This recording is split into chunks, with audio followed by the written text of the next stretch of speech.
ఓం శ్రీరామ శరణం మమ శ్రీరామ శరణం మమ శ్రీరామ శరణం మమ శ్రీరామ శరణం మమ శ్రీరామ శరణం మమ శ్రీరామ శరణం మమ శ్రీరామ శరణం మమ శ్రీరామ శరణం మమ శ్రీరామ శరణం మమ ఓం శ్రీరామ శరణం మమ శ్రీరామ శరణం మమ శ్రీరామ శరణం మమ ఓం శ్రీ సీతారామాభ్యాం నమః ఓం శ్రీమాత్రే నమః. ఓం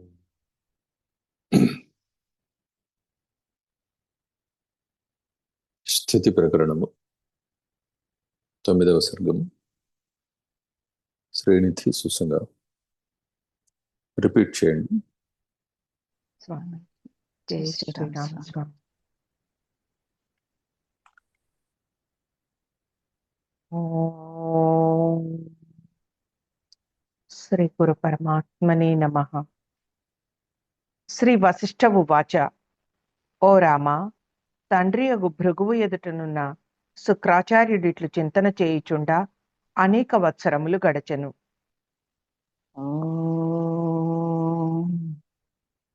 ఓం శ్రీ గురు పరమాత్మనే నమః.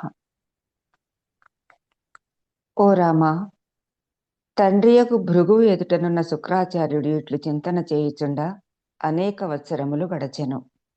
ఇట్లు చాలా కాలమైన పిదప వాయు ఆతపంబులచే శిథిలమైన శుక్రుని దేహము మూల చిన్న వృక్షము వలె భూమిపై పడెను.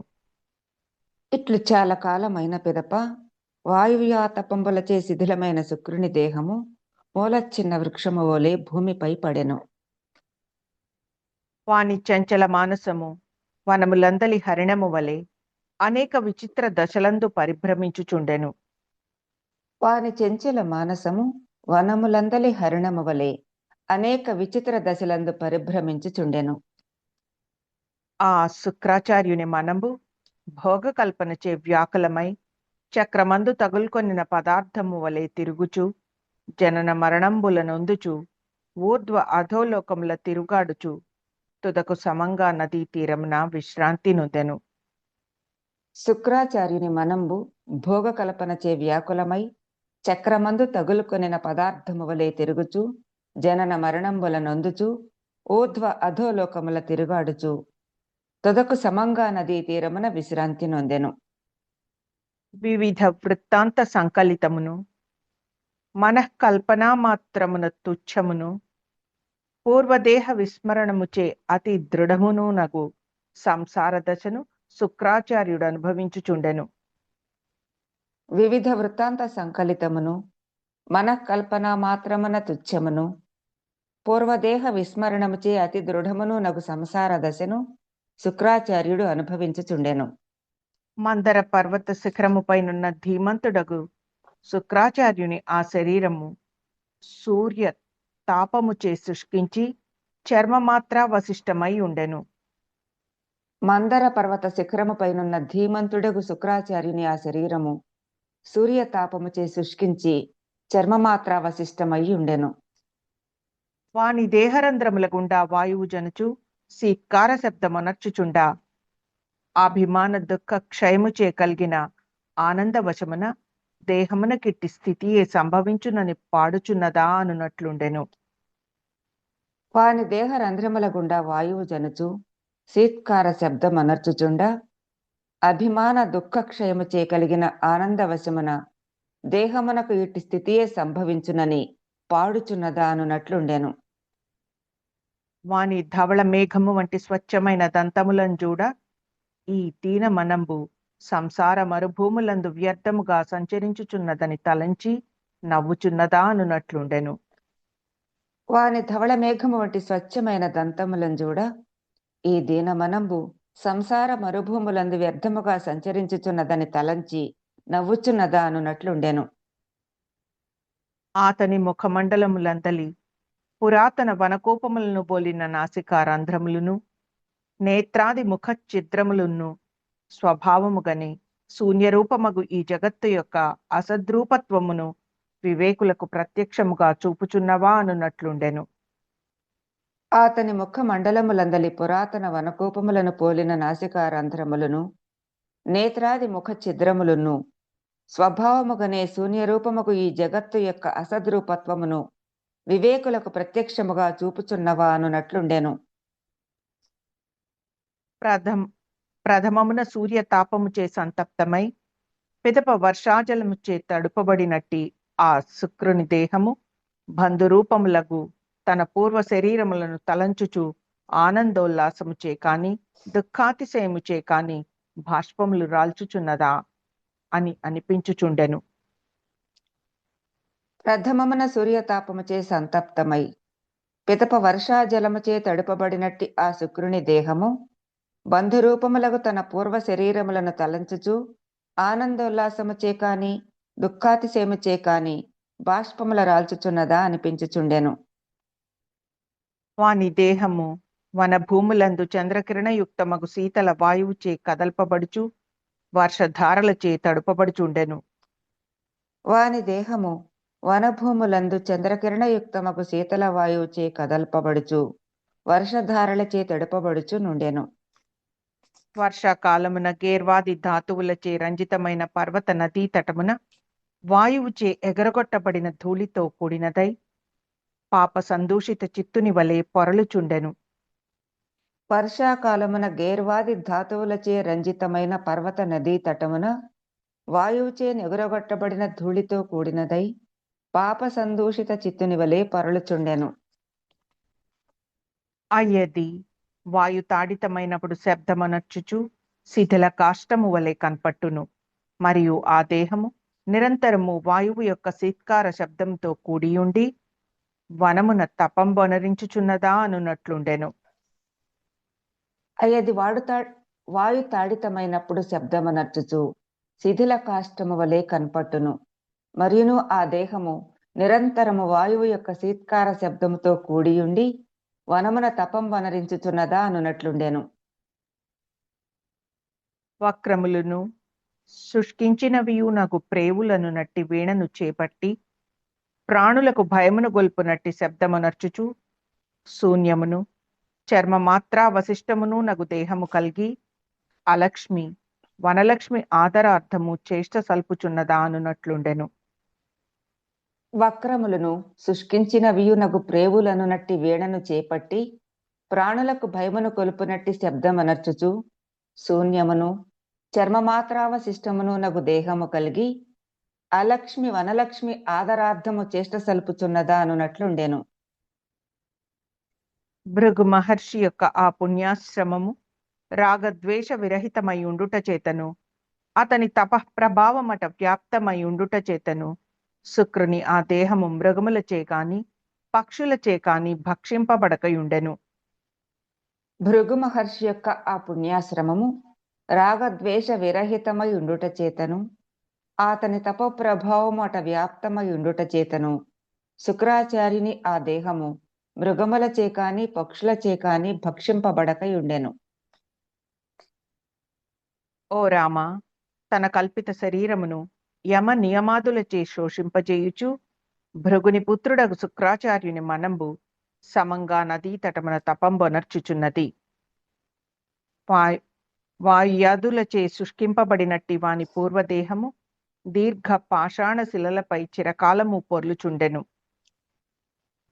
ఓ రామ, తన కల్పిత శరీరమును యమ నియమాదులచే శోషింపచేయుచు భృగుని పుత్రుడగు శుక్రాచార్యుని మనంబు సమంగా నదీ తటమున తపంబనర్చుచున్నది. వాయువ్యాధులచే శుష్కింపబడినట్టి వాని పూర్వదేహము దీర్ఘ పాషాణ శిలలపై చిరకాలము పొర్లుచునుండెను.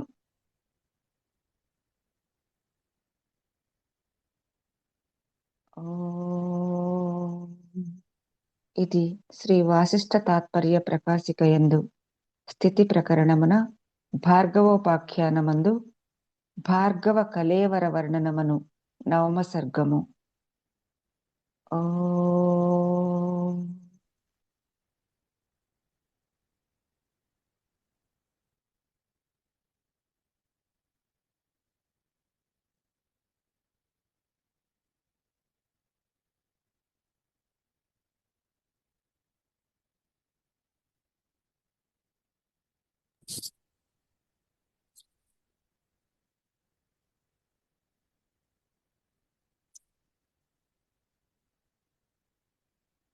వివరణ కావాల్సిన వాళ్ళు చేతులు.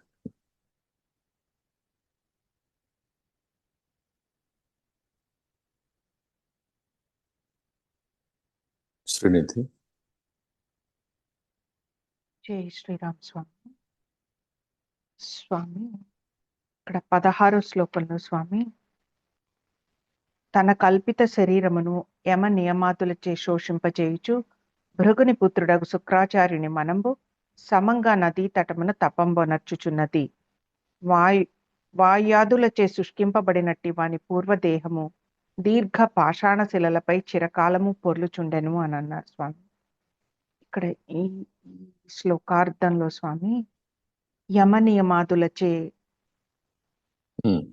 అంటే తపస్సు యొక్క నియమాలచే అని అర్థమవుతుంది స్వామి. అక్కడి నుంచి వాయువ్యాధులచే శుష్కింపబడినట్టి వాని పూర్వదేహము దీర్ఘ పాషాణ శిలలపై చిరకాలము పొర్లుచూనుండెను అని అంటే ఆయన యొక్క పూర్వదేహము అంటే భృగుని యొక్క తనుని యొక్క ఆ దేహము అని అర్థమవుతూ ఉంది స్వామి నాకు. ఇవి కరెక్టేనా స్వామి? ఆ తర్వాత ఆయన అనుభవించిన దేహాలన్నీ మానసికమే కానీ ఇట్లా స్థూలంగా ఆయన అనుభవించలేదు, ధ్యానస్థుడై ఉండి ఉన్నారు కాబట్టి అని అర్థమవుతుంది స్వామి. దీనిలో కొంచెం క్లారిటీ ఇస్తారని అడుగు. ఏది శుక్రాచార్యుని శరీరము పూర్వదేహం అని చెప్పబడుతున్నదో స్వామి అది కూడా మానసికమే. అవును స్వామి. అది స్థూలంగా అనుభవించబడుతోంది అక్కడ అనిపిస్తుంది, అది కారణదేహంగా కనపడి. ఏది మనోమాత్ర శరీరాలతోటి ఇతను తిరిగాడు అని చెప్పబడుతుందో అనుభవ కాలంలో అక్కడ కూడా స్థూలత్వమే అనుభవానికి వస్తుంది. కాబట్టి మనస్సు కాక స్థూలత్వం అనేది ఏమీ లేదు. మనస్సే స్థూలంగా సూక్ష్మంగా కూడా వర్తిస్తూ ఉన్నది. భృగు మహర్షి యొక్క సంకల్పం వల్ల శుక్రాచార్యుడు జనించారు. ఆయన సంకల్పం వల్ల ఇదిగో ఈ సమంగా నదీ తీరంలో తపస్సు చేసుకుంటున్న ఈ ముని జనించారు. ఈ మధ్యలో అనేక దేహాల అనుభవం కలిగింది ఆయనకి. ఇదంతా మనసులోనే కలిగింది కదా అని చెప్పి మనం అనుకుంటున్నాం ఇక్కడ ఇప్పుడు. కానీ అదే చెప్పేది, మొదటి నుంచి చెప్తున్నది అదే. నువ్వు మనసుని అది విషయమే కాదని చెప్పి విస్మరించి ఇది విషయం అనుకుంటున్నావు. ఇది అసలు విషయం కాదు, ఇది కూడా మనం మాత్రమే. దీని నుంచే మనసు పుడుతూ ఉన్నది తప్ప మరొక దాని నుంచి మనసు పుట్టదు కదా ఎప్పుడు కూడా. ఇది అందరికి అనుభవంలో ఉన్న విషయమే కదా. మూల వస్తువు ఏదైతే ఉందో దాని నుంచే ఇది పుడుతుంది. మరి శుక్రాచార్యుడి నుంచి అంటే భృగుతనయుడి నుంచి ఈ శరీరాలన్నీ ఉత్పన్నమై కనిపిస్తూ ఉన్నాయంటే భృగుతనయుడు కూడా తత్శరీర తుల్యుడే. ఆ భృగుతనయుని శరీరం కూడా అదే. అంతా మనో మాత్రమే కానీ వేరే ఏం లేదు. ఎక్కడ చిక్కుకుందో ఆ మనస్సు ఆ అనుభవాన్నే పొందుతుంది. ఇక్కడ కనపడుతున్నది ఏమిటంటే ఎవరైనా చనిపోయారు అని చెప్పి అనుకున్నప్పుడు వాళ్ళ శరీరం పంచభూతాల్లో కలిసిపోతూ ఉన్నది, స్థూల శరీరం. కాబట్టి వాళ్ళకి పూర్వదేహం ఇక్కడ ఉన్నట్లుగా, మరి ఇప్పుడు చచ్చిపోయిన వాళ్ళ దేహాలు లేవు కదా.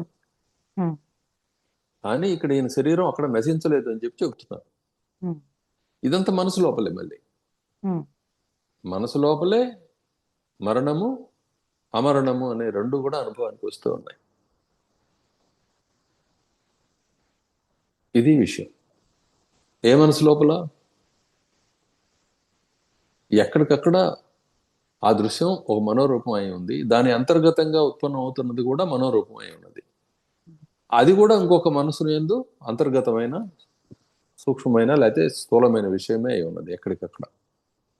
ఈ రెండు స్థూల సూక్ష్మ భాగాలుగా అని చెప్పాం కదా. ఇలా అనుభవం అంతా ఎప్పుడు స్థూలంగా సూక్ష్మంగా ఉంటుంది.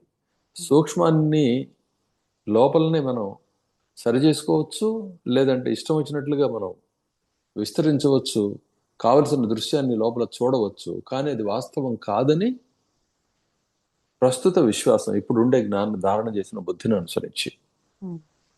నిజానికి ఇది కూడా మనస్సే, ఇది కూడా మరొక దీర్ఘ స్వప్నంలోని అంతఃస్వప్నమే. దీంట్లో మళ్ళీ స్వప్నం కలిగింది. ఇక కాల విభాగం ఇవన్నీ లీలోపాఖ్యానాలు మీరు చదువుకున్నారు. ఆ ఒక దేహంలో మరొక దేహంలో ఎలా ఈ కాలాలు కనిపిస్తాయి అంటే, మరి అక్కడ చతుర్యుగాలు అవి ఇవి చాలా అనుభవించాడు ఆయన ఉమ్, ఆయన మనసులో. ఇక్కడ ఉమ్, శుక్రాచార్యుని దేహం మాత్రం భృగు మహర్షి ఎదురుగా ఉమ్, నాశనం కాకుండా ఉన్నదంతే. ఉమ్. చిక్కిపోయి ఉన్నది కానీ ఉంది, దేహం ఆ, అలా నిలబడి ఉంది. దాన్ని ఏ జీవులు కూడా ఏమీ హాని చేయలేదు అని చెప్పారు ఇక్కడ. ఇక్కడ చెప్పదలుచుకున్న విషయం ఏమిటి? ఏదైనా మనో మాత్రమే అని చెప్తున్నారు అని సార్. చెప్తున్నారు కానీ అలా మనకు అర్థం కావట్లా. ఆ, ఆ దేహం ఎలా అయింది, ఇది ఎలా వచ్చింది, ఈ ఆలోచనలే కలుగుతున్నాయి మనకి. ఆ, కారణం ఏంటంటే నీ బుద్ధి స్థూల బుద్ధిగా ఉన్నప్పుడు ఉమ్, బా బాహ్యాభ్యంతరాలు అనే వాటిని అనుభవిస్తూ విశ్వసిస్తూ ఉన్నప్పుడు ఇటువంటి ప్రశ్నలు ఉత్పన్నం అవుతాయి అన్నమాట.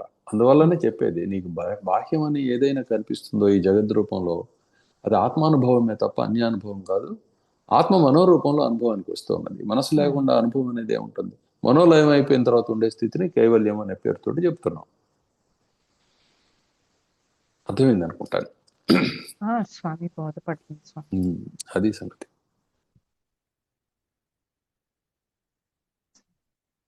ఇంకేమున్నాయి? ఆ, అంతే స్వామి. జై శ్రీ.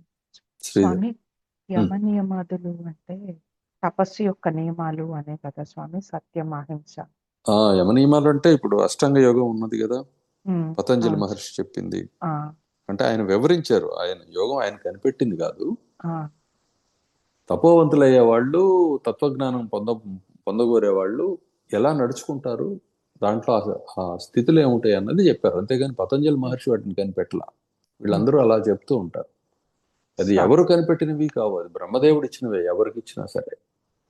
దాన్ని ఒక వైనంగా ఆయన చెప్పారు. స్వామి. ఎవరు? పతంజలి మహర్షి. అలా అటువంటి వైనాన్ని ఇచ్చారు కాబట్టి ఆయనకి అందరూ నమస్కారం చేస్తారు. అంతేని ఇక్కడ కనిపెట్టబట్టడానికి ఏమున్నాయి కొత్తగా? ఎప్పుడూ ఉండవు.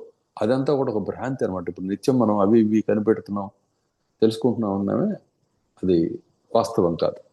అలానే యోగ శాస్త్రమైనా మరేదైనా సరే క్రొత్తగా ఇక్కడ సాధించి కనిపెట్టబట్టడానికి ఏమీ ఉండదు.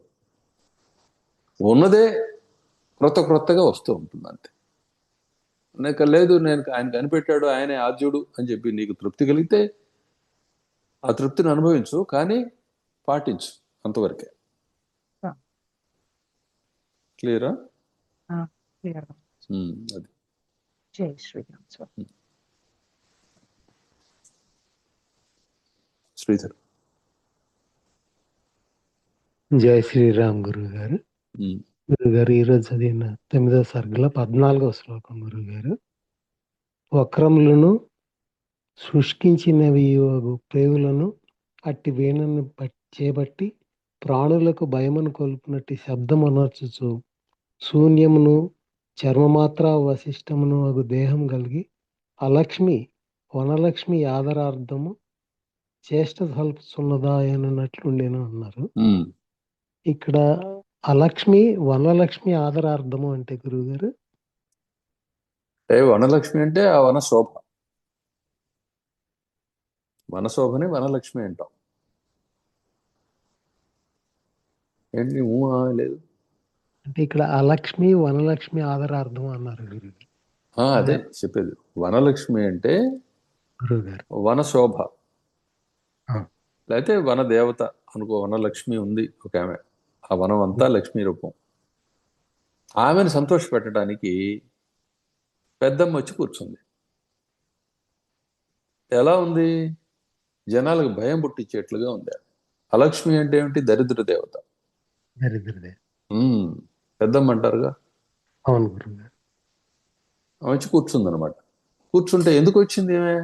ఏదో చెల్లెలకి కాస్త సంతోషం కలగజేద్దాం, నువ్వు చాలా అలంకరించుకున్నావు కదా, ఇదిగో ఈ అలంకారం కూడా పెట్టుకో అని చెప్పి ఆ శుక్రాచార్యుని ఎండిపోయిన శరీరాన్ని అనే రూపంలో వచ్చి శోభ కలిగిస్తుందని ఒక రకమైన చిత్రమైన వర్ణన చేశారు అనమాట వశిష్ఠ భగవానుడు ఇక్కడ. అర్థమైందా? అర్థమైంది. ఆ దేహాన్ని వర్ణించారు. ఆ మొత్తం దృశ్యానికి ఈ దేహం, ఈ దేహంతో కూడుకున్న ఆ దృశ్యం ఎలా ఉందని చెప్పడానికి వనమేమో మహాశోభాయుక్తంగా ఉంది. ఆ వనం మధ్యలో ఇది చూస్తేనే భయంకరంగా ఉంది. అర్థమైందా ఇప్పుడు? అర్థమైంది గురుగారు. వనం అందంగా ఉంది, అదే అక్కడ మధ్యలో ఈ పేగులు అవి ఎండిపోయి ఎట్లా కనపడేటప్పటికి భయంకరంగా ఆ కళ్ళు అవును పోయి గుంటలు పడి ఎలా ఉంటుంది చూడగానే చూసేవాడికి? అవును గురుగారు, భయంకరంగా ఉంది. మా భయం వేస్తుంది కదా. దాన్ని ఇలా వర్ణించారు. అర్థమైంది గురుగారు. జై శ్రీరామ్. నెక్స్ట్ ఇంకెవరున్నారు?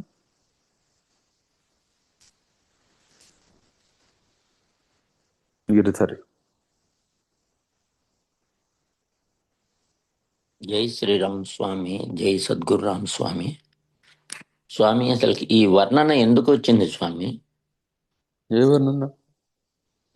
ఈ శుక్రాచార్యుని శరీరం గురించి ఇదంతా ఎందుకు చెప్పాల్సి వచ్చింది? దీంట్లో అర్థం చేసుకోవాల్సింది ఏంటి? దీంట్లో ఉన్న తత్వం ఏంటి? శుక్రాచార్యుని శరీరం అక్కడే ఉంది. ఇక్కడ మళ్ళీ సమంగా నదీ తీరంలో ఒక ఆయన తపస్సు చేసుకుంటూ ఉన్నాడు. వాళ్ళిద్దరు వేరు కాదు. ఆ శరీరం ఈయనకు గుర్తే లేదు అసలు. నేను ఇప్పుడు మునినయ్యాను, నేను తపస్సు చేసుకుంటున్నాను, నేను పలానా చోట పుట్టాను, సంసారం నుండి నాకు విరక్తి కలిగింది అని అనుకుంటున్నాడు తప్పితే పూర్వదేహాలు ఆయనకి గుర్తులేవు.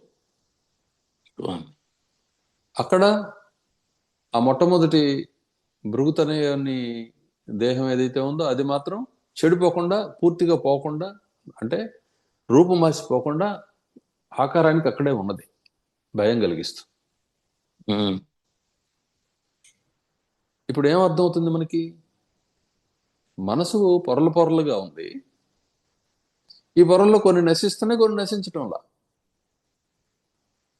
ఇప్పుడు ఆయన ఏ దేహాలు ధరించి ఆయా సుఖాలన్నీ అనుభవించారో, ఆయా అనుభూతులనంతా చూశారో, చవి చూశారో శుక్రాచార్యుల వారు, ఆ దేహాలు అక్కడ నశించిన తర్వాత ఆయనకు ఆ దేహ విస్మరణ జరిగింది. ఇప్పుడు శుక్రాచార్యుడి దేహాన్ని మర్చిపోయాడు, తర్వాత తాను కల్పించుకున్న మనసులో ఉండే దేహాల్ని, ఆయా జన్మల్ని మర్చిపోయాడు. ఎందుకంటే యుగాల తరబడి అనుభవించాడు.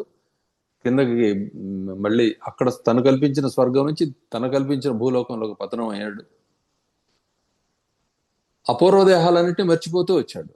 కానీ అతని అనుభవం కోసం వచ్చిన ఆ దేహాలు, ఆ లోకాలన్నీ కూడా వర్తిస్తూనే ఉన్నాయి.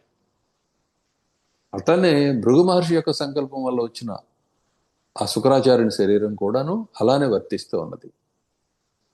ఆశ్చర్యకరమైన విషయం కదా ఇది. ఇది కేవలం మనో మాత్రమే అయినా అనుభవించేవాడు దాన్ని మర్చిపోయినా అది నిలబడి ఉన్నది. అక్కడికి ఇక్కడికి ఏం సంబంధం ఉన్నట్లే కనపడదు. అదే అర్థం కావట్లేదు అసలు. అదేంటి, ఇదేంటి? దీనివల్ల తెలుసుకోవాల్సిన తత్వం ఏంటి? తెలుసుకోవాల్సిన తత్వం ఏమున్నది ఇందులో? మొత్తం కనపడేదంతా మనో మాత్రం. ఇది ఉంది అనుకొని గందరగోళంలో పడమాక అని చెప్పి చెప్తున్నారు. అర్థమైందా? ఆ సుఖము, ఈ దుఃఖము, ఈ సుఖము అన్నీ మనో మాత్రమని తెలుసుకోవాలా స్వామి? జన్మ పరంపరలు మనోమాత్రం, లోకాంతర గమనాలు మనోమాత్రం, సుఖ దుఃఖాలు మనోమాత్రం, లాభ నష్టాలు మనోమాత్రం. మనసులో ఈ రాకపోకలు, జనన మరణాలు ఇవన్నీ అనుభవానికి వస్తూ ఉన్నా వాస్తవం కాదు. ఏది వాస్తవం? మనస్సు అనే ఆ పరమాత్మని యొక్క దివ్యశక్తి వాస్తవం. ఆ దివ్యశక్తియుతుడైన పరమాత్ముడు వాస్తవం. ఆయన్నే ఈశ్వరుడని, పరమచైతన్యమని, చిదాకాశుడని, ఇలా ఎన్నో పేర్లతోటి మనం ఇక్కడ చెప్పుకుంటున్నాం. మనసు తన స్వామిని వర్ణించదలుచుకున్నప్పుడు, చూడదలుచుకున్నప్పుడు, తన రూపాన్ని పూర్ణంగా తద్రూపంగా చూడదలుచుకున్నప్పుడు ఈ సాధనా కాలంలో ఈ మాటలన్నీ వినిపిస్తాయి దానికి. నేను, నీవు, వాడు, వీడు, పోయిన జన్మ, ఈ జన్మ, నిన్న, నేడు, రేపు మొత్తం మనం మాత్రమే. ఈ మాట ఒక్కటే అంటే నీకు తెలియదు కాబట్టి నీకు సాధన విధించబడింది. ఆ సాధన అనేది నీకు వాస్తవాన్ని తెలియజేయడానికి ఉపయుక్తం అవుతుంది. ఒకవేళ నేను సాధన చేయలేదు, నాకు ఇప్పుడు బాగానే ఉంది, నేను దాని గురించి ఎందుకు ఆలోచించాలని చెప్పి నువ్వన్నా నీకు ఎప్పటికైనా తప్పేదేం లేదు. నువ్వు ఖచ్చితంగా ఆ దారిలోకి వెళ్లాల్సిందే. కాకపోతే ఇప్పుడైతేనేమో బుద్ధిగా సుఖంగా ఉన్న దాంట్లో వెళ్తావు, రేపు దెబ్బలు తిని వెళ్తావు. దెబ్బలు మనకి ఇష్టం లేదుగా. దెబ్బలంటే అర్థం ఏంటి స్వామి? దెబ్బలంటే ఏముంది, ప్రతి క్షణము అయ్యో ఏమైపోతుందని అల్లాడిపోవడం కంటే, నా స్థితి ఏదో చెడిపోతుంది అనే భయం కంటే దెబ్బే ఉన్నది. అవును స్వామి, అర్థమైంది. అది అది ఏం సుఖంగా ఉంది? మనకు సుఖం లేదు కదా. మనల్ని అనుక్షణం నువ్వు ఫలానా అని చెప్పి తట్టి లేపుతూ అందులోనే కూర్చోబెడుతుంది మనల్ని. అవును.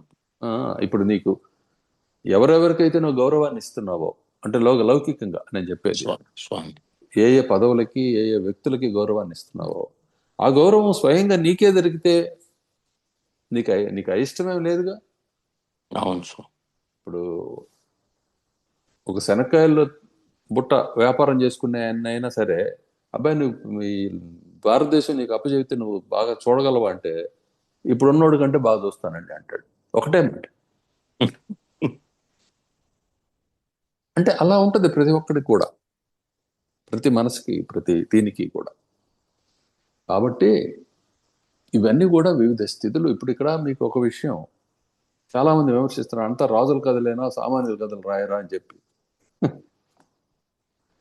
ఎందుకు రాజులు చెప్తున్నారు? రాజవైభవమే ఇదిరా పరిస్థితి, అక్కడ విషయం ఏం లేదు, సామాన్యుడి గురించి చెప్పడానికి ఏం లేదు అన్నది శాస్త్రం. ఈ రాజుల గురించి చెప్పినప్పుడు అంతంత వైభవాలు కూడా ఏమీ లేదు, ఇది మట్టి మాత్రమే అని చెప్పి చెప్పడం ఇక్కడ విషయం. ఆ విషయం సామాన్యుడికి తెలిసిందనుకో, వాడికంటే సుఖవంతుడు ఎవడు? వాడి మీద బరువు బాధ్యతలు లేవు, విషయం తెలిసిపోయింది, హాయిగా ఉంటాడు. రాజు కన్నా హాయిగా ఉంటాడు. 100%, 100% హాయిగా ఉంటాడు. అదే రాజు అయితే జనక చక్రవర్తి లాగా 2 చేతులతో 2 పనులు చూడాలి. కానీ జనక చక్రవర్తికి చేతులు 2 అయినా చేత ఒకటే. ఏ మనిషికైనా అంతే అనుకో. ఆయన మనసు కూడా ఒకటే, ఆయన తత్వం అంతా తెలిసిన ఆయన సంపూర్ణంగా. అందుకని ఆయన విదేహుడు అంటారు. ఇది తత్వం. అందువల్ల ఇప్పుడు జరుగుబాటు ఉండేవాడికి ఏముంటుంటే, ఈ క్షణం గురించి అతడికి అనుభవానికి వస్తుంది, కానీ కొంచెం ఆలోచన ఉంటే కనుక, నిన్న లేదు నాకు ఈ స్థితి, ఈరోజు వచ్చింది, ఇలా మారుతూ సంపాదించబడుతూ వచ్చే స్థితి, నా యవ్వన కాలంలో నా జాతకం కలిసి వచ్చి, ప్రయత్నాలు కలిసి వచ్చి, ఇదిగొంటి స్థితిని అనుభవిస్తే ఇది నేను చేశాననే అహంకారంతో నేను ఉంటున్నాను. కానీ కొంచెం ఆలోచన చేస్తే, చాలా ఏపుగా ఎదిగిన ఆ చెట్టు పూలు పండ్లతో కలకళ్ళాడుతూ ఉంటే, ఆ చెట్టు ఆ పూలు పండ్లను అనుభవించదు, ఎవడో కోసుకుపోతాడు. ఇది కదా లోకంలో కనపడుతూ ఉన్నది. అవును స్వామి, అవును స్వామి. ఏ వంశానికైనా, ఏ ఇంటికైనా సరే శాశ్వతమైన ఐశ్వర్యం కనపడుతూ ఉన్నదా? మారిపోవటం లేదా? మారిపోతుంది స్వామి. 1 తరమో 2 తరాలు 3 తరాల్లో కొంత బాగున్నారు అనుకున్నా, వాళ్ళ పిల్లలు వాళ్ళు పుడితే అందరూ బాగుండరు. మళ్ళీ వాళ్ళ ఆ పిల్ల జల్ల ఎటేటో వెళ్ళి స్థిరపడతారు. వాళ్ళు అక్కడ మరి ఇంకా ఎదగచ్చు, లేకపోతే చాలా చెడిపోవచ్చు, ఏదైనా జరగచ్చు. ఇది కనపడుతూ ఉన్నది కదా. వాళ్ళలో నువ్వు ఒకడవేగా. అవును స్వామి, అవును స్వామి. కాబట్టి ఆ వాస్తవాన్ని గుర్తించి, అవాస్తవాన్ని విస్మరించి శాశ్వతమైన వాస్తవంలో ఉండడానికి ప్రయత్నం చేయాలి. ఎందుకు ఇలా చేయాలి? ఏమవుతుంది అంటే, అరే పిచ్చి మొద్దు, ఇదంతా నువ్వేరా నాయనా, నువ్వే కల్పించుకుంటున్నావు, నువ్వే బాధపడుతున్నావు. ఆ కల్పన ఏదో సుఖాన్నే కల్పించుకోవచ్చు కదా, నువ్వు ముందు కల్పించుకోవాలంటే ఇంకెందుకు స్వామి కల్పించుకోవటం అంటే, సుఖం అనేది ఈ రూపంలో నువ్వు దర్శనం చేస్తున్నావు. ముందు దీని నుంచి అంతా తీసి బయటపడవేసి, దాన్ని ప్రక్కకు నెట్టేసి, నీ స్వరూపాన్ని దర్శించిన తర్వాత నీకు బ్రహ్మస్థితి కలుగుతుంది. బ్రహ్మదేవునికి ఎట్లయితే ఈ లోకాలన్నీ సృష్టించి వీటిలందరి అనుభవాలని ఆయన దర్శిస్తూ ఉన్నప్పటికీ ఆయనకి ఎట్లయితే బంధం లేదో, అలా ఉండగలుగుతావు. ఇప్పుడు నువ్వు అలా ఉండలేకపోతున్నావు. ఇది కారణం. ఇది మరి అప్పుడు ప్రశ్నలు వస్తాయి. మరి నేను ఈ పనిలో పడి ముక్తి పొందుతానండి, మరి నా పిల్లల సంగతి ఏమిటి? వెంటనే వచ్చేది అదేగా, సంసారికి అదేగా వచ్చేది సహజంగా. నా భార్య సంగతి ఏమిటి? నా తోబుట్టువుల సంగతి ఏమిటి? ఇటువంటి ప్రశ్నలన్నీ వస్తాయి. ఈ ప్రశ్నలన్నీ ఇక్కడ సమాధానించబడతాయి. అన్నదమ్ములు మాయ, ఆలు బిడ్డలు మాయ, అన్నదమ్ములు మాయ, తల్లిదండ్రి మాయ, తాను మాయ. ఆలు బిడ్డలు మాయ, అన్నదమ్ములు మాయ, తల్లిదండ్రి మాయ, తాను మాయ. తెలియనీదు మాయ దీనిల్లు పాడాయ, విశ్వదాభిరామ వినరవేమ. తాను కూడా మాయే. గమనించాల్సింది అది. ఆయన వదిలిపెట్టుకోలా. తల్లిదండ్రులు మాయే, తోడబుట్టిన వాళ్ళు మాయే, తనకు పుట్టిన వాళ్ళు మాయే, తాను కూడా మాయే. వాళ్ళందరూ మాయ, తాను ఎట్లా వాస్తవం అవుతాడు అంటే తన యొక్క ఈ అస్తిత్వం కూడా మాయ అని చెప్పి ఒక్క మాటలో చెప్పారు ఆయన, వేమన యోగి. అలా ఈ అనుభవం అంతా కూడాను ఒక్కని ఎందే ఒక్కనికే అనేకంగా సంభవిస్తూ ఉన్నది. వీళ్ళల్లో ఒక్కడు ముక్తి పొందితే ఈ అనుభవంలో తక్కిన వాళ్ళు లేరు అతనికి. మరి మిగతా వాళ్ళు ముక్తి పొందుతారంటే ఇంకా ప్రశ్న ఉత్పన్నం కాదు అతని వైపు నుంచి. ఇప్పుడు నీ వైపు నుంచి వచ్చింది, నా వైపు నుంచి ఉంది కదా, ఇంకేమైనా నీ పని ఉంది, అందుకనే అది నీకు ఉంది. ఆ స్థితిని పొందితే నీకు కూడా ఎవరు ఉండరు, నువ్వు తప్ప. ఎవ్వరు లేకపోతే ఏం బాగుంటది? ఇది కదా మళ్ళీ ప్రశ్న. అంతేనా? అంతే స్వామి. ఎవరు లేకపోతే ఏం బాగుంటది అంటే అప్పుడు నువ్వు సృష్టించుకో ఎంతమందినైనా. మళ్ళీ ప్రారంభమైన నీకు ఇబ్బంది ఏముంది? ఈ జగాలు ఎంత నడుస్తూ ఉన్నా సరే, ఎన్ని ఉత్పన్నం అవుతున్నా, ఏం జరుగుతున్నా, బ్రహ్మదేవునికి వచ్చిన ఇబ్బంది ఏముంది? ఆయనకేం ఇబ్బంది ఉండదు. క్లియరా? క్లియర్ స్వామి, క్లియర్ స్వామి. జై శ్రీరామ్ స్వామి, జై సద్గురు. జయచంద్ర. జై శ్రీరామ్ గురువు గారు. ప్రజెంట్ జరుగుతున్నది ఇప్పుడు నాకు మనోమాత్రమైనంత మాత్రాన మిగిలిన వాళ్ళకి కూడా మనోమాత్రం కాదు కదా గురువు గారు. ఫిజికల్ గా కనపడుతుంది కదా, ఇప్పుడు మనం చూస్తున్నాం కదా ప్రజెంట్. ఇప్పుడు నాకు మనసులో ఉండేదే ఒక 100 మంది ఒక ప్లేస్ కూర్చున్నప్పుడు 100 మందిలోకి ఇదే కనపడుతుంది కదా గురువు గారు. ఇది మనోమాత్రం ఎట్లా అవుతుంది? ఇప్పుడు నీకు కళ వస్తుంది కదా గురుగారు, ఆ కళలో ఆ అనుభవం కలుగుతున్నంతసేపు కూడా అది వాస్తవంగానే అనిపిస్తుంది. అక్కడ కళలో నీకు తోటి వాళ్ళుగా కనిపిస్తున్న వాళ్ళు ఎవరైతే ఉన్నారో, తోటి వస్తువులు ఏవైతే ఉన్నాయో, అవన్నీ కూడా ఆ మనోరూపమైన సంగతి ఇంతకుముందు ఎన్నోసార్లు చెప్పుకున్నాం కదా మనం. అవును గురు. ఈ కలగనేవాడు కళ నుంచి మేలుకున్నా సరే కళ నిలబడి ఉండొచ్చు.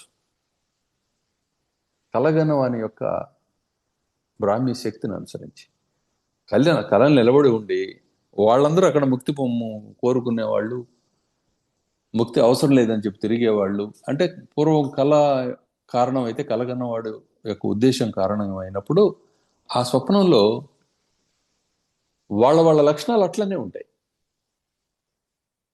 ఇప్పుడు మనం ముక్తి లేకపోతే ఈ జ్ఞానం అని చెప్పి చెప్పుకుంటున్నాం. ఇప్పుడు ఈ సమూహం ఎంత చిన్నది మామూలుగా చూసుకుంటే, మిగతా సమూహాలతో చూసుకుంటే, ఒక రాజకీయ సమూహం, ఒక సినిమా సమూహం, లేకపోతే ఇంకొక మార్కెట్ సమూహం, వీటి ముందు చూసుకుంటే మన సమూహం అనేది అసలు ఎక్కడ ఒక చిన్న బొట్టులాగా కూడా ఉండదు. అవునా కాదా? అవును. ఈ స్థితి ఎందుకు వస్తుంది ఏమిటి అంటే అది స్వప్నంలో ఏది ఎట్లయితే కల్పించబడిందో, కర్మ కానీ, కర్మ ఫలం కానీ, ఈ అనుభవం కానీ, వాసనలు ఇవన్నీ కూడా వాటిని అనుసరించి అవి ప్రవర్తిస్తూ ఉంటాయి. కాబట్టి ఇది చాలా అరుదైన విషయం, కాబట్టి వాస్తవాన్ని తెలుసుకోవడం కష్టమైన విషయం, కాబట్టి ఇలా జరుగుతూ ఉంటుంది ఎక్కడికక్కడ. కానీ స్వప్నాన్ని ఇప్పుడు నిదర్శనంగా, నీ అనుభవంలో ఉన్న విషయాన్నే నిదర్శనంగా తీసుకున్నా, సంకల్పాన్నే నిదర్శనంగా తీసుకున్నా, ఉదాహరణకి ఏదో ఒక పని గురించి నీ మనసులో సంకల్పం అనేది మొదలు పెడతావు. ఇలా ఉండాలి, అలా చేయాలి, అలా చేసి, ఇలా చేసి, దాన్ని అలా చేస్తే బాగుంటుంది అని. అలా చేసినప్పుడు నీకు నీ మనసులో దృశ్యం కనపడుతుందా లేదా? కనపడుతుంది. ఆ దృశ్యంలో ఏ వస్తువు ఏ లక్షణాన్ని ప్రదర్శించాలని చెప్పి నువ్వు కోరుకున్నావో ఆ దృశ్యంలో ఆ లక్షణాన్నే ఆ వస్తువు ప్రదర్శిస్తూ ఉంటుంది. ఇక ఎవరైతే దృశ్యాన్ని కల్పించాడో ఆయన ఆ దృశ్యంలో భాగస్థుడై దాన్ని చూస్తూ ఉంటాడు. చూస్తూ ఉన్నప్పుడు ఆయనకి నేను ఇదంతా ఆలోచనే కదా అనే ఆలోచన రావడంతో ఆ ఆలోచనను విరమిస్తాడు. విరమించినప్పుడు ఆయన ఏమయ్యాడు? జాగ్రత్తలోకి వచ్చాడు మామూలుగా. అంతే కదా? అవును. మరి ఆయన సృష్టించిన మిగతా మనుషులు కానీ, ఆ దృశ్యం కానీ, ఆ వస్తువులు కానీ, అక్కడ ఆ సర్వము ఏమైపోయింది? మాయమైంది. దాని గురించి ఇంక చెప్పేది ఏముంటుంది? ఈయనే లేనప్పుడు, కల్పించిన వాడే లేనప్పుడు దాని సంగతి ఏముంటుంది? ఏం లేదు కదా విషయం. నీ ఇప్పుడు ఈ లోకంలో కనపడుతున్న నీ పిల్లలు ఎట్లానో నీ సంకల్పాలు కూడా అంతే. ఈ లోకంలో కనపడుతున్న నీ ఇతర ఆలోచనలు ఎట్లనో అలానే నీ స్వప్నాలు కూడా అంతే. నీ స్వప్నాలు ఎట్లనో నీ ప్రయత్నాలు కూడా అంతే. ఇవన్నీ మనోమాత్రాలే తప్ప వేరు వేరు స్థితుల్లో అవస్థల్లో ఉండే వ్యవహారాలే తప్ప అన్యమైందేమీ కానే కాదు. తక్కిన వాళ్ళకి ఏమవుతుంది అనే ప్రసక్తి ఇక్కడ ఉత్పన్నం కాదనమాట. వీటిలోంచి మనం క్రమంగా గ్రహించాలి దీన్ని. కానీ వాస్తవం ఇదేం చెప్పి శాస్త్రాలు గురువులు చెబుతున్నా మనకి ఈ దృశ్యభ్రాంతి వేయడం లేదు. ఎట్లా దీని నుంచి బయటపడటం, ఎంత ఆశ్చర్యకరం ఇది అని చెప్పి మనం ఆలోచన చేసి ఈ సత్సంగాన్ని వేడకుండా ఉంటే పని జరిగి తీరుతుంది. కాదు తెలిసిందే అని చెప్పి కాడి క్రింద పడేసి ప్రక్కకు జరిగాడా దృశ్యంలో కూరుకుపోతాడు. కూరుకుపోతే వచ్చే నష్టం ఏమిటంటే ఇవాళ కాదు రేపైనా తప్పదు అంతే, అంతకంటే ఏం లేదు. నష్టమేం లేదు, నష్టం లేదనే చెబుతుంది. నువ్వు ఈ మార్గంలో ఉన్నా లేకపోయినా నీకు నష్టమే లేదు. శుక్రాచార్యుల వాళ్ళ గారిలాగా తిరుగుతావా? అమ్మ ఆయన చాలా గొప్ప, ఆయన అంత తక్కువ సాపు తిరిగితే ఏం బాగుంటుందని చెప్పి దానికి 1,000,000 రెట్లు తిరుగుతావా? అది ఎంత తిరిగినా నీకు ప్లేస్ లేకపోవడం అనేది లేనే లేదు. ఆ వైవిధ్యానికి కూడా అంతు లేదు. ఆ దుఃఖాల యొక్క స్థాయికి కూడా అంతు ఉండదు.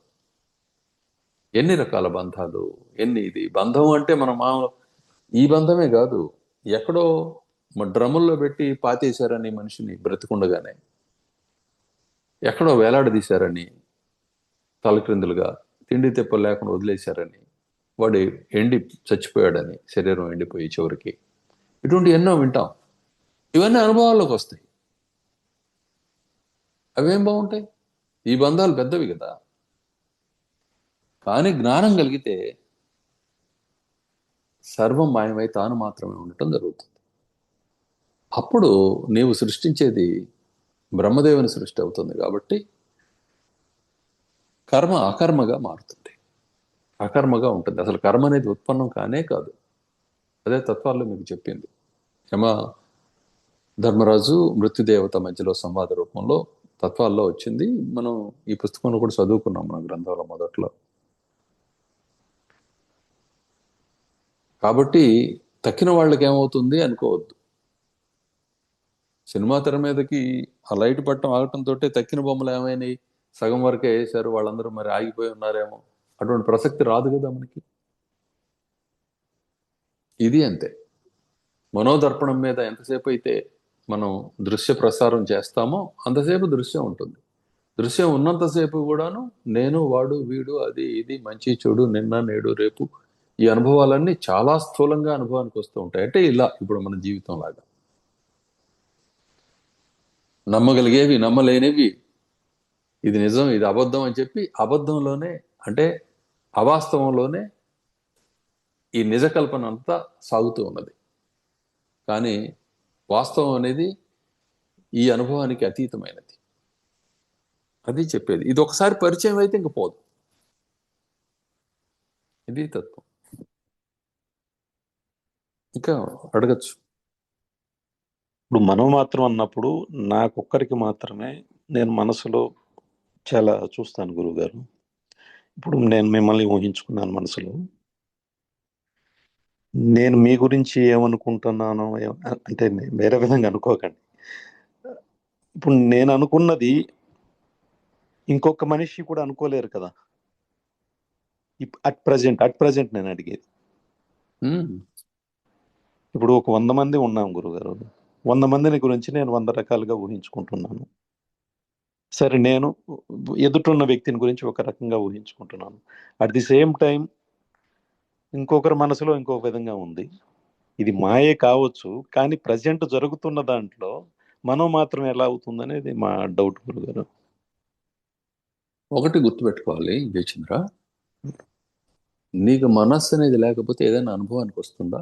తినే వస్తువు కానీ, త్రాగే వస్తువు కానీ, లేకపోతే వినపడే మాట కానీ మనసు సాయం లేకుండా ఏమన్నా వినగలుగుతుందా? ఈ చెవి, నీ మనసు ఎక్కడో ఏదో ఆలోచన చేస్తున్నప్పుడు నీ దగ్గర పనిచేసే వాళ్ళు నీ ఎదురుగానే అటు ఇటు 4 సార్లు నడిచినా సరే నీకు కనపడదు.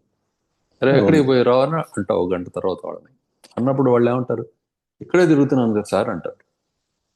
మీ ముందే 4 సార్లు తిరిగాను సార్ అంటాడు. ఇది మనకు అనుభవం అవుతుంది. అయిందా లేదా? సో ఇక్కడ మనం గమనించవలసింది ఏమిటంటే, మనసు సాయం లేకుండా ఇంద్రియాలు ఏమీ చేయలేవు, అంటే దేహం ఏమీ చేయలేదు. కాబట్టి దేహం దానంతట అది క్రియాశీలకం కాదు. ఇక మనస్సు కాక జగత్ అనేది ఏముంది? ఇంకా నీకు ఏది అనుభవానికి రాలేదో అది నీకు లేనిదే కదా ఆల్రెడీ. లేదు. సో ఇక్కడ మనకి స్పష్టంగా మన అనుభవంలోనే మనస్సు యొక్క సాయంతో స్థూలత్వం అంతా పనిచేస్తున్నది, కానీ మనస్సు అనేది లేకపోతే ఇది శవం. కాబట్టి మనస్సు నందే జగత్తు, మనోరూపం అయ్యే జగత్తు ఉన్నది. అయితే ఈ మనసు యొక్క స్ట్రక్చర్ ఏంటి, దీని కథలు ఏమిటి అన్నది ఇప్పుడు మనం నేర్చుకుంటున్నాం. సో ఇది ఎలా ఉంది? ఒక సంకల్పాన్ని సృష్టించి దాంట్లో అట్లనే నిలబెట్టి మరొక సంకల్పాన్ని కూడా సృష్టించి రెండిట్లో 2 పాత్రలు పోషిస్తూ ఉంటుంది. ఆ పాత్రల లోపల మరలా అక్కడ మళ్ళీ పునఃసంకల్పాలు చేసి అక్కడ మళ్ళీ ఇంకొక లోకాలను సృష్టిస్తుంది, ఎక్కడికక్కడ విడివిడిగానే. ఎన్నైనా చేస్తుంది. ఎన్ని చేసినా అవన్నీ నిలబడి ఉంటున్నాయి, పనిచేస్తున్నాయి. దాంట్లో ఎక్కడ కూరుకున్నదో అక్కడ కూరుకున్న చోట దాని అనుభవమే పొందుతూ అంతకంటే ఏమి తోచక మళ్ళీ ఏదో తోచింది ఏదో కల్పించుకుంటూ ముందుకు సాగుతూనే ఉంది. అందువల్ల ఈ విస్తృతికి అంతు లేదనమాట. అసలు ఊహించడానికి కూడా కష్టం అవుతుంది. ఇదే జయచంద్ర ఎన్నెన్ని శరీరాల్లో వర్తిస్తున్నాడు, ఎన్నెన్ని లోకాల్లో తిరుగుతున్నాడు. అవన్నీ వాస్తవాలా అంటే ఇప్పుడు గుర్తించాల్సింది అవి వాస్తవాలా అవాస్తవాలా అన్నది కాదు, ఇప్పుడు అనుభవానికి వస్తున్నది మనం మాత్రమే అనే విషయాన్ని గుర్తించాలి. అప్పుడు అవేమవుతాయి? క్లియరా? సమాధానం వస్తుందా మనసులోంచి? వస్తుంది గారు. కాకపోతే ప్రజెంట్ ఇప్పుడు నేను ప్రజెంట్ ఉన్నది జరుగుతున్నది దీని ప్రాక్టికల్గా అనుభవిస్తున్నాము. మనోమాత్రంగా అయితే మాత్రం ఎక్కడికైనా వెళ్ళొచ్చు, ఏమైనా చేయొచ్చు, దాంట్లో నేను కాదనట్లేదు. బట్ ప్రజెంట్ అయితే వీఆర్ నాట్ ఎస్కేపింగ్ కదా. ఇక్కడ గమనించాల్సింది ఏంటంటే, నువ్వు ఎక్కడికైనా వెళ్ళాలి చూడాలి అనుకున్నది ఏంటంటే, నువ్వు స్థూల బుద్ధిని అవలంబించినప్పుడు మాత్రమే ఆ అవసరం కలుగుతుంది నీకు. ఉదాహరణకి ఒక ఫారిన్ కంట్రీ చూసొచ్చావు, కొన్ని ప్రదేశాలు కొన్ని విషయాలు అక్కడ నీకు నచ్చినాయి. ఆ విషయాలే నీకు ఇక్కడ కంటికి కనపడినట్లుగా నీకు అక్కడ ఎదురుగున్నట్లుగా నీకు నీ స్మృతిలో ఉన్నాయి కాబట్టి ఇక్కడికి వచ్చి ప్రక్కవాడితో చెప్పగలుగుతున్నావు అక్కడ ఇలా ఉంది ఇలా ఉంది అలా ఉందని.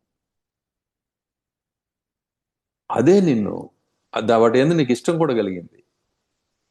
అక్కడికి తీసుకెళ్ళి అంటే నేనంటే నీ శరీరాన్ని అక్కడ ట్రాన్స్ఫర్ చేసి అక్కడ కూర్చోబెట్టినప్పుడు ఇక్కడ ఇంటి నుండో నీ వ్యాపార సంస్థ నుండో ఒక ఫోన్ కాల్ వస్తే, లేదు అక్కడే ఏదైనా వేరే విషయం ఏదైనా జరిగి వేరే దానికి అటెండ్ అవ్వాల్సి వస్తే, నువ్వు ఏ ఉద్దేశంతో అయితే అక్కడికి చేర్చబడ్డావో లేకపోతే చేరావో నీ అంతటి నువ్వే, అంటే ఒక ఎంజాయ్మెంట్ కోసం ఒక ఆనందం కోసం వెళ్ళి ఉంటావు కదా ఫారిన్ కంట్రీ అంటే.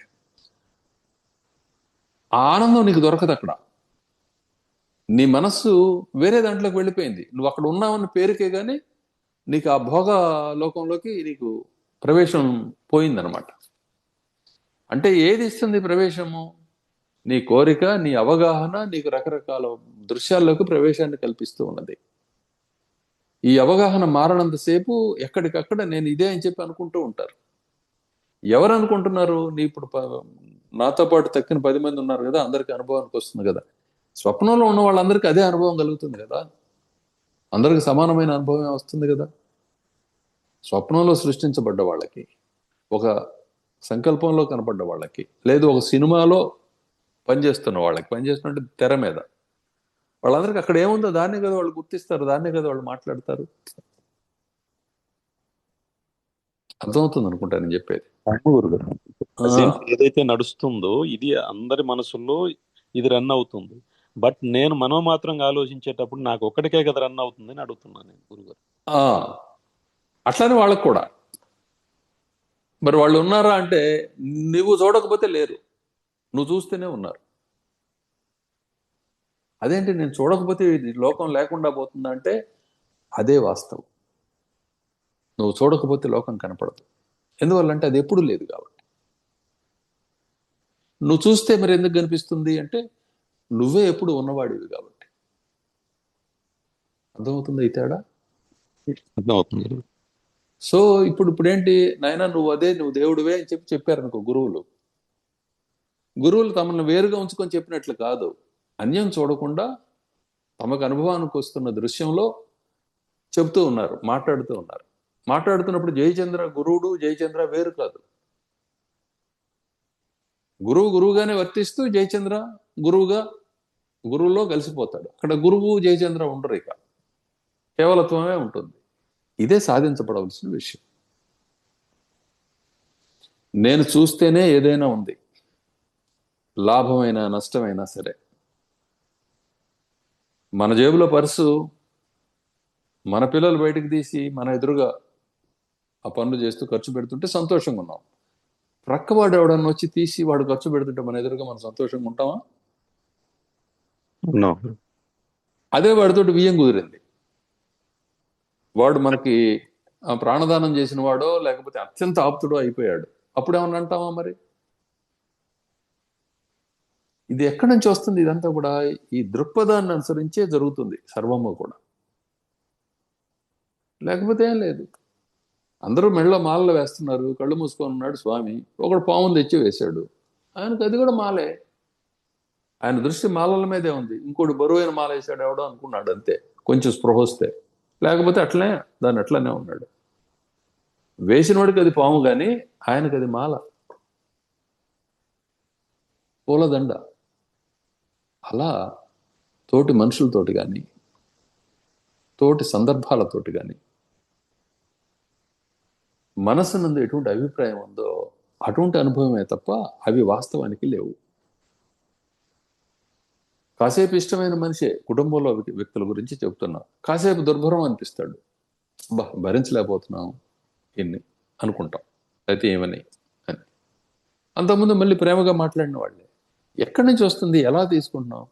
ఇదంతా ఒక సంకల్పం, ఒక నిర్దేశం కలగటం వల్ల నిర్దేశానికి ఎప్పుడు ఫ్రిక్షన్ ఉంటుంది, ఘర్షణ ఉంటుంది.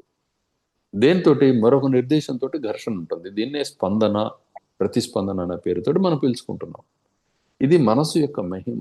అది ఎన్ని నిర్దేశాలుగా అయినా మారిపోతుంది. దాని యందు దానికి సంపర్కం కలుగుతుంది, అంటే వ్యవహారం సిద్ధిస్తుంది. ఈ వ్యవహారంలో ఫలం రూపంలో అదే మళ్ళీ ఉత్పన్నం అవుతుంది. ఫలంలో ఆత్మస్వరూపంగా అదే ఉంటుంది. మళ్ళీ ఎక్కడ ఏ రూపంలో ఉన్నదో ఆ లక్షణాలను ప్రదర్శిస్తూ నేను ఇదే కదా అని చెప్పి ఇది అంటూ ఉంటుంది. ఇప్పుడు నువ్వు అంటున్నట్లుగా ఈ అజ్ఞానానికి దీనికి అంతు ఉండదు అనమాట. అందుకని నెమ్మదిగా కూర్చొని నేను ఎవరైనా ప్రశ్న చేసుకుంటూ ఈ విధమైన సత్సంగాన్ని వేడకుండా ఒక్కొక్క ప్రశ్న వేసుకుంటూ మనం ఇలా చర్చ చేసుకుంటూ వెళ్లే కొలది ఒకేసారి అంతా తెలియదు. క్రమక్రమంగా ఈ పాయింట్ కరెక్టే అని ఇలా ఒక్కొక్కటి అవగాహన పొందుతూ చివరికి చూసేటప్పటికి నా పని ఇదే అని చెప్పి ఎప్పుడైతే డిసైడ్ అవటం అవుతుందో అప్పుడు ఆ క్షణంలో సగం పని పూర్తయ్యి అంత బరువంతా దిగిపోయినట్లు అనిపిస్తుంది. లేకపోతే ఒక్క విషయం మన ఇద్దరమే ఉంది ఇక్కడ, ఆలోచన చేద్దాం. మనం రూపాయి సంపాదిస్తున్నాం, పాస్తులు కొంటున్నాం, ఇచ్చిపుచ్చుకోవటాలు చేస్తున్నాం, నా వాళ్ళు పరవాళ్ళు, నా వాళ్ళు కాని వాళ్ళు అన్నదాన్ని అనుభవిస్తున్నాం. వీటన్నిటిని మెయింటైన్ చేయడం ఎంత కష్టంగా ఉంది. శత్రువులు, మిత్రులు, వీళ్ళు ఎంత బరువుగా ఉంది. శాంతి కలుగుతూ ఉన్నదా? తప్పట్లేదు, సామర్థ్యం ఉంది కాబట్టి తిరుగుతున్నాం. సామర్థ్యం లేనప్పుడు శారీరక సామర్థ్యం అప్పుడు మనం మూసేస్తాంగా. అప్పుడు దాకా చూపించిన అహంకారాన్ని మనం చూపించాం కదా. నేను వదిలేసిన పెద్దోడిని అయిపోయాను అంటాం కదా. ఇది కదా వాస్తవం జరుగుతుంది. ఎంత బరువుగా ఉంది. ఇప్పుడు పెద్దలు ఉంటారు చాలా మంది ఇళ్లలో, అందరిలో కూడా ఏ కోరిక లేకుండా ఆ సమయానికి దొరికింది తినేసేసి తన పనిలో తాను ఉంటున్న వాడేమో ప్రశాంతుడిగా చాలా హాయిగా ఉంటాడు. అలా కాకుండా ఈ దృశ్యం ఉందనే భావనతోటి అదేమైపోద్దో ఇదేమైపోద్దో అని కలవర పడేవాడిని చూస్తే భరించబలేరు జనాలు. వాస్తవం కాదా? ఏంటిదంతా అనేది మనోమాత్రపు గందరగోళం ఇది, అంతే, అంతకంటే ఏం లేదు. ఆయన అనుకుంటున్న దాంట్లో దోషం ఉందని అనుకుంటానే కాదు, మనం అనుకున్న దాంట్లో గొప్పతనం ఉందని కాదు. ఈ రెండు మనసుల మధ్యలో ఇది ఇది కరెక్ట్ కాదు, ఆయన చేసేది ఇలా ఉండాలని చెప్పి మనం నిర్దేశం చేయటం, వీళ్ళు నా పట్ల ఇలా లేరు అని చెప్పి వాళ్ళు నిర్దేశం చేయటం, ఇదే ఈ ఫ్రిక్షన్ నిరంతరం కూడా. భార్యాభర్తలైనా, తల్లిదండ్రులు బిడ్డలైనా, స్నేహితులైనా నిరంతరం ఇదే. నిర్దేశాలలో తేడాల వల్ల ఇది, నిర్దేశాల వల్ల సారూప్యాల వల్ల స్నేహాలు, వైరూప్యాల వల్ల విభేదాలు, శత్రుత్వాలు. కానీ అది ఏది వాస్తవం కాదు. సారూప్యం వాస్తవం కాదు, విభేదం కూడా వాస్తవం కాదు. సారూప్యం అంటే రెండో వస్తువు ఉంటే సారూప్యాన్ని చెప్తాం, రెండో వస్తువు లేదు ఇక్కడ. అర్థమవుతుంది అనుకుంటా. రెండో వస్తువు లేదు, లేని కారణం చేతనే సారూప్య వైరూప్యాలకి ఆటంకం లేకుండా వస్తూ ఉన్నాయి. అంటే ఏంటి? జగత్తు నేను చూడాలనుకుంటే ఉంది, లేకపోతే లేదు. నేను మాత్రం ఎప్పుడు ఉన్నా, ఎప్పుడు కావాలంటే అప్పుడు నాకు జగత్తు కనిపిస్తూ ఉన్నది. ఒక్కటి ఇప్పుడు ప్రస్తుతం నాకున్న ప్రాబ్లం ఏంటంటే, జగత్తు బాహ్యంగా ఉన్నదే జగత్తు, నా మనసులో ఉన్నదంతా కేవలం మనసు మాత్రమే, అది వస్తువు కాదని అనిపిస్తుంది. నిజానికి ఈ జగత్తుకి వస్తువు అదే, ఉపాదానం అదే మనస్సే. దాంతో ఇదంతా తయారవుతుంది. దానికి ప్రత్యేకమైన అస్తిత్వం ఉన్నట్లయితే ఈ మనసు సాయం లేకపోతే అది ఎందుకు అనుభవానికి రావటంలా? మనసు సాయం చేయకపోయినా సరే మనం మనం ఉంటున్నామా లేదా? నిద్రపోతైనా, కలగంట అయినా, మేల్కొనైనా, ఇంకొక ఆలోచన చేస్తూ అయినా నువ్వైతే ఎప్పుడు ఉన్నావు. నీ ఆలోచనలు పోతున్నాయి, నీ కళలు పోతున్నాయి, నీ నిద్రపోతుంది, నీ మెలకువలు పోతున్నాయి, నీ స్థితులన్నీ, నీ అనుభవాలన్నీ మారిపోతున్నాయి. కానీ నువ్వు శాశ్వతంగా ఉన్నావు, స్థిరంగా ఉన్నావు. వాటిని నువ్వు నిజమని చెప్పి అటువైపు చూడటంతో వాటన్నిటికీ ఇంకా రిజిస్ట్రేషన్ ఆఫీసులని, ఆస్తులని, పాస్తులని, నువ్వు చెప్పిన మాట, ఆ రోజు అన్నమాట, ఈ రోజు అన్నమాట, ఇటువంటి అన్నీ వస్తాయి. ఆ దృశ్యంలోకి నువ్వు మనసు పెట్టావా, అక్కడ ఎటువంటి రసం అనుభవం గానికి రావాలో అదే వస్తుంది. ఆ వచ్చిన దాన్ని బట్టి గురువుగారు మీరు ఎన్నైనా చెప్పండి, ఇది తేల్చుకోకుండా మిగతా మీ మాటలు మేము వినేది లేదండి అని చెప్పి అంటాం. నేను వింటూ ఉంటాను అది జనాల దగ్గర నుంచి. ఏముంది అక్కడ? విషయం లేదు. అవతల తెలియని కారణం చేత ఆ నిర్దేశాలు బాధపడుతున్నాయి. అందరికీ చెప్పేది ఒకటే, నా చేయి పట్టుకోండి, చెప్పింది వినండి, మేలు జరుగుతుంది. మీ సంతానం గురించి, వాళ్ళ స్థితుల గురించి, లేకపోతే అయిన వాళ్ళ గురించి మీరు బాధపడుతుంటే నా చేయి పట్టుకోండి, చెప్పింది వినండి. మీ శాంతియే వాళ్ళ శాంతి, మీ ప్రశాంతతయే వాళ్ళ ప్రశాంతత. ఏం మాత్రం సంశయం లేదు ఇందులో. ఈశ్వరుడు మాత్రం కూడా అదేంటంటే, నేను శాంతపడితే వాళ్ళు శాంతపడతారా? నిస్సందేహంగా. అర్థమవుతుందా నేను చెప్తున్నా? ఎందుకంటే వాళ్ళంటూ లేరు, ఉన్నారని నువ్వు స్థాపిస్తున్నావు. నువ్వు చూడదలుచుకున్నప్పుడు, ఇప్పుడు మనకి పూర్వం సినిమాలు ఉన్నాయి, ఇప్పుడు కూడా వస్తుంటాయి అటువంటివి. ఆ నాగేశ్వరరావు ఆ దారిని పోతుంటే తలకి ఏదో దెబ్బ తగులుతుంది, చటుక్కుని పాతది మర్చిపోతాడు, కొత్త దాంట్లోకి వెళ్తాడు. కొన్ని గుర్తుంటాయి, కొన్ని గుర్తుండవు. అక్కడ పేరు పెడతారు, మళ్ళీ అక్కడ ఏదో కొన్ని కొత్తవి నేర్చుకుంటాడు, ఆ ఇంట్లోనే కాలం గడుపుతూ ఉంటాడు. అక్కడ ఒక పెళ్లి సంసారం, మళ్ళీ ఇంకోటి ఎవడో దెబ్బ కొడతాడు, టక్కుమని వెనకటిది గుర్తొస్తుంది, ఇది పోద్ది. సో ఏది అనుభవం కాలం వచ్చినప్పుడు అదేగా వాడు చూస్తుంది, ఏది గుర్తొచ్చినప్పుడు. అంటే వాడి స్మృతిలో ఉన్నదేమో వాడికి జగత్తు, స్మృతిలో లేనిది ఏమీ లేదు, ఎప్పుడు లేదు, పరిచయమే లేదు దాంతో. ఇది పిచ్చిలో పిచ్చి అనమాట నేను చెప్పేది. అర్థమవుతుందా? సో ఇది సంగతి. దీన్ని నింపాదిగా కూర్చొని, దీనిని నిష్ణాతులైన, అంటే మీ వంటి వాళ్ళే సుమా, నిష్ణాతులైన వాళ్ళతోటి కూర్చొని, అటువంటి వాళ్ళతోటి కలుపుకొని, అక్కడ వేరే ఉద్దేశాలు ఏం లేకుండా, వేరే లక్ష్యాలు లేకుండా చర్చ చేస్తూ ఉండాలి దీని గురించి ఏం జరుగుతుందో. ఎవరి అనుభవాలు వాళ్ళకే ఉంటాయి కాబట్టి మళ్ళీ ఎక్కడికక్కడ ఆ అనుభవాలు ఒకరికొకళ్ళు పంచుకుంటూ, విషయం ఇదని గ్రహిస్తూ, ఇంతకంటే ఏం లేదు, గురువులు చెప్పింది ఇదే కదా అని చెప్పి చెప్పుకుంటూ ముందుకు సాగితే శాస్త్రము, గురువు, ఆత్మానుభవం మూడు ఏకమైపోతాయి. అప్పుడు నేను, నువ్వు, వాడు, వీడు ఏమీ లేదు. నేనే నువ్వు, నువ్వే నేను. అప్పటి వరకు మాత్రం ఈ అంతరాలు ఉంటాయి. అంతరాలు ఉన్నంతసేపు శాస్త్రం ఉంటుంది, పద్ధతి ఉంటుంది, దాని ప్రకారమే ప్రవర్తించాలి. శాస్త్రం ఇందులో కూరుకుపో, నన్ను అనుసరించి ఉండు, నేను చెప్పిన పనే చెయ్యి అని చెప్పడంలా, నేను చెప్పినట్లు చేస్తే నువ్వు దానికి చేరతావు, నేను చెప్పినట్లు చేయకపోతే నన్ను చేరడానికి నీకు చాలా టైం పట్టుద్ది. ఇది శాస్త్రం చెప్పేది. అంతేగాని నేను పరమం అని చెప్పి శాస్త్రం చెప్పదు. మొత్తం పరమాత్మ తప్ప రెండో వస్తువు లేదని శాస్త్రం చెప్పుద్ది. అది ఏ శాస్త్రమైనా. అలా కాకుండా చెప్పే శాస్త్రం ఏదైనా ఉందంటే కనుక అది భ్రాంతి కల్పితమైన శాస్త్రమే తప్ప వైదికం కాదు. అంటే బ్రహ్మదేవుడు ఇచ్చినది కాదు, విధియుక్తం కాదనమాట. ఇది సంగతి. ఇప్పుడు మనల్ని ఎవరో అడుగుతారు వ్యాపారం ఎట్లా చేయాలని, మన అనుభవాన్ని బట్టి మనం ఒక పుస్తకం రాస్తాం. అదే అల్టిమేటా? లేదు గురు. కాదు కదా. ఎవరికైనా అంతే కదా, ఏదైనా ఏ ఫీల్డ్ అయినా అంతే, ఏ మనిషి జీవితం అయినా అంతే. ఇప్పుడు ఈ దేశాన్ని 3 సార్లు 4 సార్లు ప్రధానమంత్రిగా ఉన్న నెహ్రూ గారిని పిలిచినా, ఇప్పుడు చేస్తూ ఉన్న మోడీ గారిని పిలిచినా, ఎవరిని పిలిచినా సరే వాళ్ళు మొత్తం చెప్పేదే అల్టిమేట్ అయ్యాక కాదు, వాళ్ళు విమర్శించబడుతున్నారు కదా. ఎప్పుడు అల్టిమేట్ ఏదవుతుందంటే అన్యమేమీ తోచకుండా ఏకత్వం లేకపోతే కేవలత్వం మాత్రమే ఎప్పుడు అనుభవానికి వస్తుందో అది శాశ్వతం, అది వాస్తవం. ఇదే విషయం. ఓకే ఓకే గురు. జై శ్రీ. శ్రీనిధి. జై శ్రీరామ్ స్వామి. స్వామి, ఇప్పుడు మీరు చెప్పిన దానిలో నువ్వెంత శాంతిగా ఉన్నా, నీ అనుభవం ఎంత కష్టంగా ఉన్నా, నువ్వు నన్ను ఆశ్రయించు, నా చేయి పట్టుకో, నేను చెప్పింది విను అని అన్నారు స్వామి. శాంతి కలుగుతుంది అని. నీ శాంతే నీ కుటుంబం యొక్క శాంతి, లేదా అవతల వాళ్ళ శాంతి అని చెప్పారు స్వామి. ఇదే నా అనుభవం స్వామి. చేయి పట్టుకో, నాకు శాంతి కలుగుతుంది నీ దగ్గర. ఆ శాంతి నా అనుభవంలో కూడా ప్రతిఫలిస్తుంది స్వామి. ఇది ఇలాగే జరుగుతుంది. అది నాకు చెప్పాలనిపించి.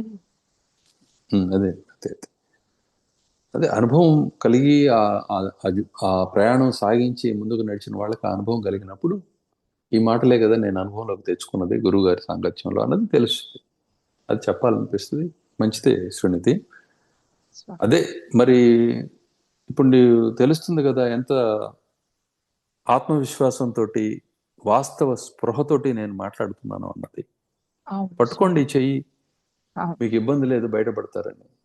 ఇప్పుడు ఇక్కడ జాగ్రత్త వహించవలసింది ఎవరంటే శారీరకంగా అంటే స్థూలంగా దృశ్యపరంగా దూరంగా ఉన్న వాళ్ళు కారు, దగ్గరగా ఉన్న వాళ్ళే. నిత్యం దగ్గరగా ఉండే వాళ్ళకి ఒక ప్రమాదం ఉంటుంది. ఎలా అయితే దీపపు కుంది కింద నీడ ఉంటుందో, దీపం ఊరంతా వెలుగునిచ్చినా దీపం కింద ఆ దగ్గరలో ఉండే ఆ పాదం దగ్గర ఉండే వాళ్ళకి చీకటిగా అనిపిస్తుంది, బయట వెలుగు కనిపిస్తుంటుంది. ఆ చీకట్లో వీళ్ళు ఆ నీడలో ఉంటూ అసలు ప్రకాశ స్వరూపాన్ని మర్చిపోతారు. ఆ గురువుతోటి ఉంటున్నారు కాబట్టి ఆ గురుతత్వం విలువ తెలియక ఇంకేముంది ఇందులో, ఇంతే కదా గురువు గారు అంటారు. శరీరం అది ఉపకరణం, అది ఆ ఉపకరణాన్ని బట్టి మాతో పాటే కదా మేము తిన్న మాలానే ఉప్పు పులుపు కారం చేదు తీపి అనుభవానికి వస్తున్నాయి కదా. అభిప్రాయాలు అవన్నీ ఇట్లా చెబుతున్నారు కదా, ఒక్కోసారి మాకే గొప్ప అభిప్రాయం కలిగినట్టు అనిపిస్తుంది కదా. ఇలా అనిపిస్తాయి ఇవన్నీ కూడా.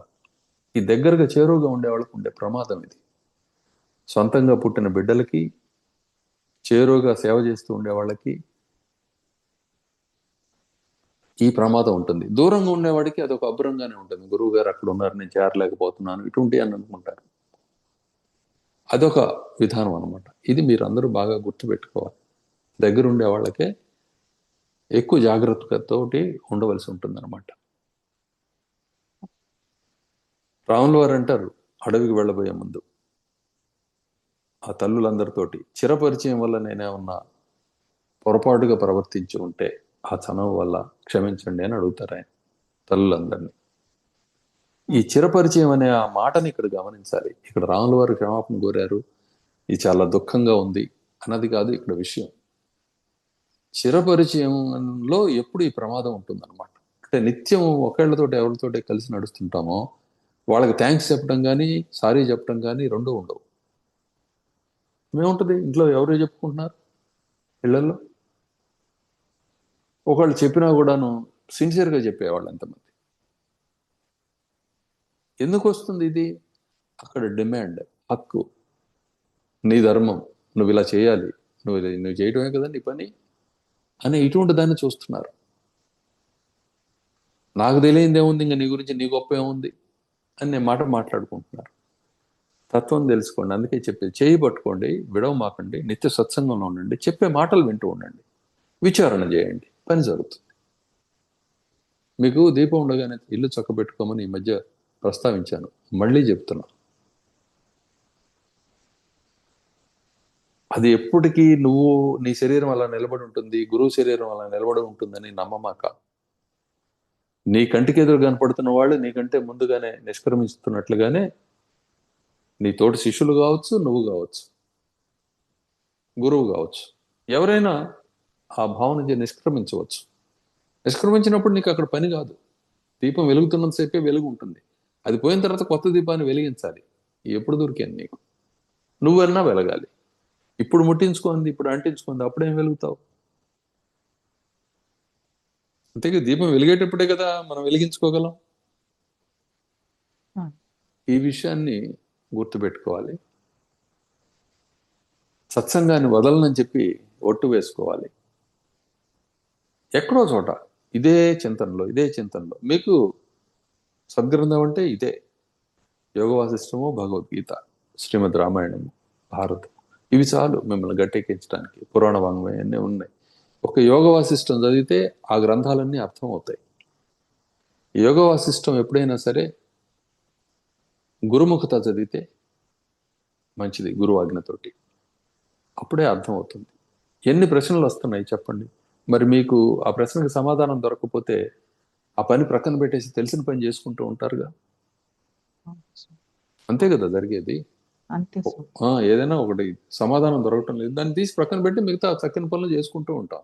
ఇంకేముంటుంది, అందులో కూరుకుపోయి ఉండటం అవుతుంది. అందువల్ల తెలిసిన వాడు, సమాధానం చెప్పగలిగేవాడు నీకు అందుబాటులో ఉన్నప్పుడే ఆ సాంగత్యాన్ని దృఢపరచుకోవాలి, దగ్గరికి చేరాలి. ఆ పని కోసం దగ్గరికి చేరాలి. నేను దగ్గరికి చేరానికి అంతా అయిపోయింది అనుకోకూడదు. అలా కాకుండా నేను దూరం నుంచే పొందుతానని చెప్పి అనుకున్నా సరే, నువ్వు అధిక సమయం ఆ దృశ్య ప్రపంచానికి విలువిస్తున్నావు కాబట్టి కదా నువ్వు ఈ పని చేయలేకపోయావు. అందువల్ల అదే నిన్ను లాగేసుకుంటుంది. నువ్వు ఎంత ఈ పుస్తకాన్ని, ఈ గ్రంథాన్ని కింద ముందు నుంచి వెనక నుంచి ముందుకి బట్టి కొట్టి అప్పచెప్పినా సరే పని మాత్రం కాదు. యథాలాపంగా విన్నా కూడా అవుద్దని చెప్పారు కదా గురువు గారు. వింటే కదా, వినాలిగా. నువ్వు బట్టి కొట్టి చెబుతున్నావు కానీ నువ్వు వింటంలా. చాలా మంది విష్ణు సహస్రనామాలు చెప్తారు, లేకపోతే ఇతర దైవనామాలు చెప్తారు, కానీ వాళ్ళు వినరు కాదు, వాటిని చదువుతారు అంతే, వాళ్ళు వింటలే. వినడం అంటే ఏంటి? శబ్దమాత్రంగా వింటేనేగా గుర్తుంది అనుకోవద్దు. దాని సారాన్ని ఏంటి, అసలు ఏం చెబుతుంది? శాంతాకారం భుజగశయనం అంటే ఏమిటి అర్థం? నిత్యం ఎందుకు చేయాలి ఇది? దాన్ని స్మరిస్తే ఏమొస్తుంది, ఎలా వస్తుంది? విచారణ చేయొద్దా? అవునా కదా? ఇది చెప్పేది. కాబట్టి నిస్సందేహంగా మీరు పట్టుకున్నారు చెయ్యి, కానీ గట్టిగా పట్టుకోండి. గురువుగారు మీరే పట్టుకోండి అని అడుగుతున్నారు. అంటే మన తెలివితేటలు అలా ఉన్నాయి. మీరే పట్టుకోండి అంటున్నావు, నేను నా ఇష్టం వచ్చిన నేను ఊరేగుతాను అంటున్నావు. ఎందుకు పట్టుకుంటాం? ఇప్పుడు ఎవరో కష్టంలో ఉన్నారు, వాళ్ళకి నేను సాయం చేయాలని చెప్పి వెళ్ళేవాళ్ళు ఉంటారు. స్వధర్మాన్ని మానుకొని వెళ్ళలేవుగా. ఆ ధర్మంలో భాగమైతే దాన్ని చేస్తావు. ఇకపోతే నువ్వు ఎవరికైతే సాయం చేయబోతున్నావో, ఆర్థికంగానో మరొక మాట సాయం, అది ఆ తర్వాత నుంచి వాళ్ళు నీ మాట వినేవాళ్ళైతే నీకు చేసిన సాయానికి విలువ.